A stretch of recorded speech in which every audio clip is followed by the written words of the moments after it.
Welcome to our YouTube channel. We always update and compile daily international news for you. Here are the details. Pakistan announces casualties in clash with India. The Pakistani military has released the first casualty report from last week's conflict with India, stating that 51 military personnel and civilians were killed. The Inter-Services Public Relations, ISPR, of the Pakistani Armed Forces on May 13th published a report on the 19-day conflict with India, which lasted from April 22nd to May 10th, and named the operation Marka-e-Haq, Battle for the Truth. ISPR reported that 11 soldiers from Army and Air Force units were killed in the clashes, including Squadron Commander Usman Yusuf. 78 service members were wounded in Indian strikes. Pakistan also recorded civilian casualties, with 40 people killed, including 7 women and 15 children, and 121 others injured, mainly during India's Operation Sindoor in the early hours of May 7th. ISPR did not list any equipment losses in the report. Previously, the Pakistani military claimed to have shot down 5 Indian fighter jets and 1 unmanned aerial vehicle. The Indian military also announced it had neutralized several Pakistani combat aircraft, but gave no details. The conflict was counted from a shooting incident on April 22nd in the Indian-controlled area of disputed Kashmir, which killed 26 people, to Pakistan's retaliatory Operation Banyan-ul-Marsus on May 10th. Pakistan has declared itself the victor in this conflict. Prime Minister Shehbaz Sharif designated May 10th each year as the Victory Day of Marka-e-Haq and ordered a ceremony honoring the Pakistani military to be held on May 16th. The Pakistani military stated it used Fateh-1 and Fateh-2 missiles, fighter jets, suicide drones, and artillery to strike 26 military targets in Indian-controlled Kashmir and Indian territory during Operation Banyan-ul-Marsus. Dozens of Pakistani drones reportedly entered the airspace of major Indian cities, including the capital New Delhi. India and Pakistan reached a ceasefire agreement on the afternoon of May 10th after Pakistan launched its retaliatory campaign. Indian Prime Minister Narendra Modi stated on May 12th that India was only temporarily halting strikes on terrorist infrastructure in Pakistan, warning that airstrikes could resume at any time. Senior military officials from both countries exchanged views via a hotline earlier this week to assess the effectiveness of the ceasefire, confirming no violations occurred on May 12th.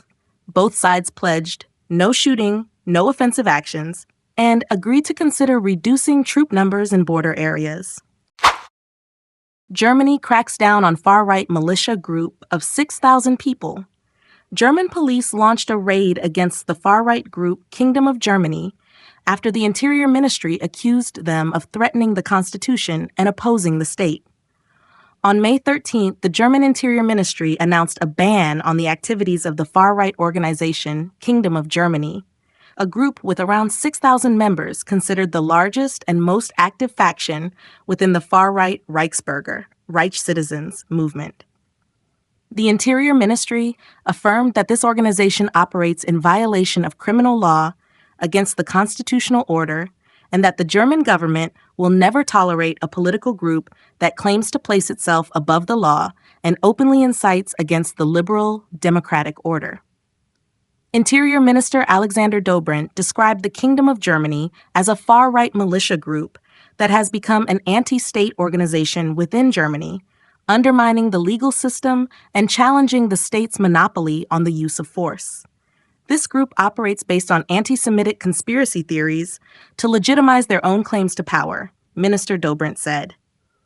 From the early morning of May 13th, hundreds of German police officers were mobilized in a nationwide raid across 7 states, targeting properties linked to the group and its core members. The Kingdom of Germany was founded in 2012 in Wittenberg by Peter Fitzek, 59, who declared himself a head of state. He has been repeatedly prosecuted and convicted for offenses such as driving without a license, running an illegal bank, and resisting law enforcement. The German Domestic Intelligence Agency has placed the Reichsbürger movement under surveillance since 2016, after a supporter of the group shot and killed a police officer during an attempted arrest at his home. The movement had drawn about 25,000 supporters as of 2023, according to German authorities. Members of this movement believe modern-day Germany is illegitimate and claim they are still citizens of the German Empire that existed before World War I. Self-declared Reich citizens reject the current government, legal system, and courts of Germany. They also refuse to pay taxes, contribute to social insurance, or pay administrative fines. Tax deal with China exposes limits of U.S. power. The U.S. reaching a significant tariff reduction agreement with China suggests it may be at a disadvantage compared to Beijing in a long-term competition.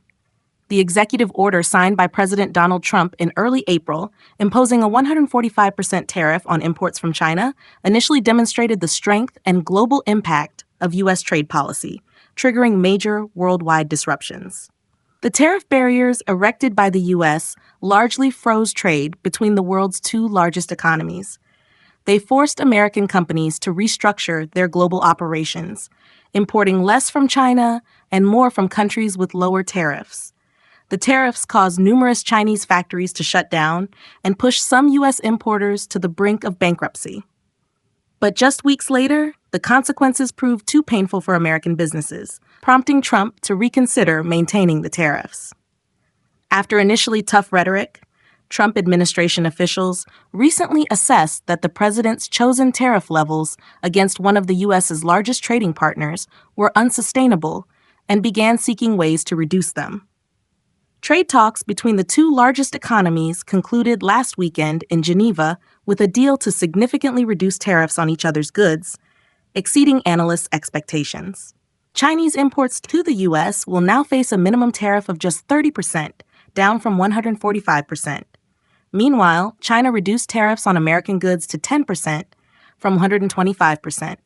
The two countries also agreed to hold talks aimed at stabilizing relations. China's firm refusal to yield under intense tariff pressure and tough U.S. rhetoric has led many to question whether the more than a month of trade disruption orchestrated by the U.S. was worth it. The Geneva Agreement is nearly a full retreat by the U.S., showing that President Xi Jinping was right to respond forcefully, said Scott Kennedy, a China expert at the Center for Strategic and International Studies, CSIS, in Washington. Although President Trump and his advisors claimed the U.S. held the strongest cards in the negotiations, his concessions have exposed clear flaws in using tariffs to pressure a powerful and determined adversary. Observers note that Trump's trade strategy relied on reciprocal tariffs and shock-level rates, hoping the opponent would quickly give in. But when facing an economic power of equal strength, willing to endure long-term pain, this strategy proved ineffective and even backfired, harming the U.S. economy and increasing domestic pressure. The president was forced to backtrack, declaring that China agreeing to negotiate was itself a victory. U.S. officials have essentially acknowledged that they do not want or intend to pursue the path the president's tariffs were leading them down: complete economic decoupling from China. We concluded the two countries share common interests, said U.S. Treasury Secretary Scott Bessent at a press conference in Geneva. Both delegations agreed that neither side wants to separate from the other. This marks a significant shift from Bessent's earlier statements, in which he asserted that the trade war would cause more harm to China, given its heavy reliance on exports to the U.S. They have the most imbalanced economy in modern history, Bessent told Fox Business last month. And I said these escalations would lead to their defeat. The tariffs did inflict pain on China, but they also disrupted the U.S. economy. American companies have begun warning consumers about upcoming challenges as they are forced to raise prices and face product shortages. U.S. manufacturers are particularly worried about Chinese restrictions on exports of critical minerals. While shipments from China to the U.S. in April dropped 21% year over year, exports to Southeast Asia surged 21%. This is the clearest evidence that Beijing can find alternative channels to sustain its massive export engine. The decision to lower tariffs for 90 days provides a welcome reprieve for businesses, but fails to ease the long-term instability weighing heavily on many American firms. The two countries have now set a mid-August deadline to make progress toward a broader trade deal. President Trump said on May 12th that if no deal is reached by then, tariffs on Chinese goods would rise significantly again, though not to 145%. At 145%, the two countries are truly separating because no one's going to buy anything, he said. Retailers and importers breathed a sigh of relief that trade can resume, but many hope the reprieve will last longer than 90 days. Matthew Shea, CEO of the National Retail Federation, called the pause a critical first step that offers a short-term lifeline for retailers and businesses placing orders for the upcoming winter holiday season. Still, Gene Soroka, executive director of the Port of Los Angeles, noted that a 30% tariff on Chinese goods remains high. Moreover, 90 days is a relatively short window for companies to restart shipments that had been halted. This is unprecedented, so let's see how people react, he said. But based on consumer sentiment, I don't think people are going to jump in immediately and say, okay, this is great, let's go. Wendy Cutler, vice president of the Asia Society Policy Institute in Washington, argued that 3 months is too short a period to resolve the many contentious trade issues still lingering between the U.S. and China, including Beijing's growing trade surplus. Such negotiations usually take more than a year, she said. President Trump said upcoming talks will partly focus on opening up the Chinese market to American businesses.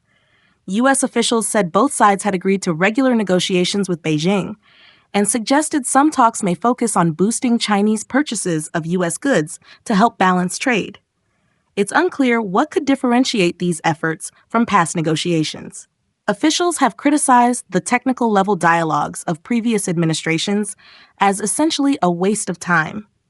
Chinese officials had previously agreed to increase U.S. purchases in a 2020 trade deal during Trump's first term to help balance bilateral trade, but Beijing ultimately failed to fulfill those commitments. However, the current Trump administration appears intent on reviving that deal. In a CNBC interview on May 12th, Secretary Bessent said the 2020 agreement could serve as a starting point for future negotiations. Everyone believes the most important thing is convincing China to comply with Phase 1 of the 2020 deal because it would be the foundation for progress on many issues, said Michael Pillsbury, a top China advisor to President Trump during his first term. Other analysts believe the Trump administration will likely continue to pressure China to stem the flow of fentanyl into the U.S. and make progress on other trade matters, such as Beijing's dominance in certain industries.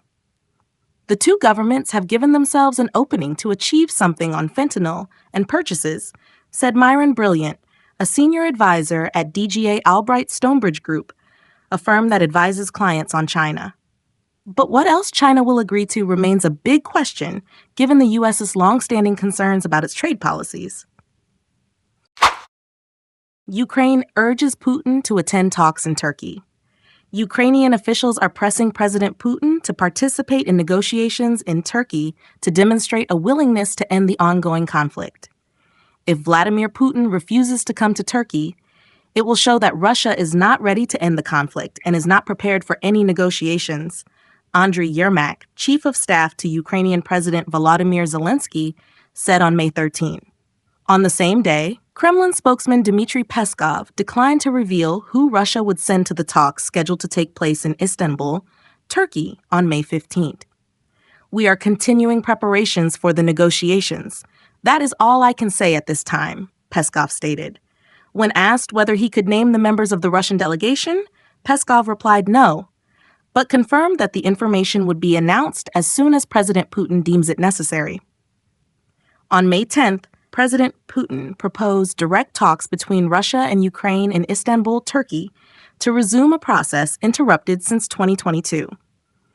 He affirmed that Russia is committed to serious negotiations to eliminate the root causes of the conflict, stressing that the decision now lies with Ukraine.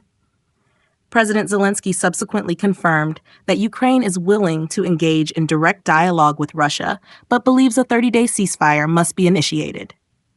He later expressed his readiness to meet with Putin in Turkey for direct discussions, though Russia has not responded to the proposal. Meanwhile, U.S. President Donald Trump stated that he might consider traveling to Turkey to participate in the Russia-Ukraine talks if both leaders meet in Istanbul, as proposed. Trump also expressed confidence that the May 15 negotiations would yield a positive outcome. At a press conference on May 13 in Greece, German Chancellor Friedrich Merz warned that Europe will significantly tighten sanctions against Russia if there is no real progress this week. Russia has not commented on Chancellor Merz's statement. Russia and Ukraine previously held direct talks in Istanbul in March 2022 aimed at ending the conflict. The two sides appeared to reach a draft agreement, but the dialogue broke down before President Zelensky decided to terminate the negotiations in April 2022. Diplomatic efforts are now being revived.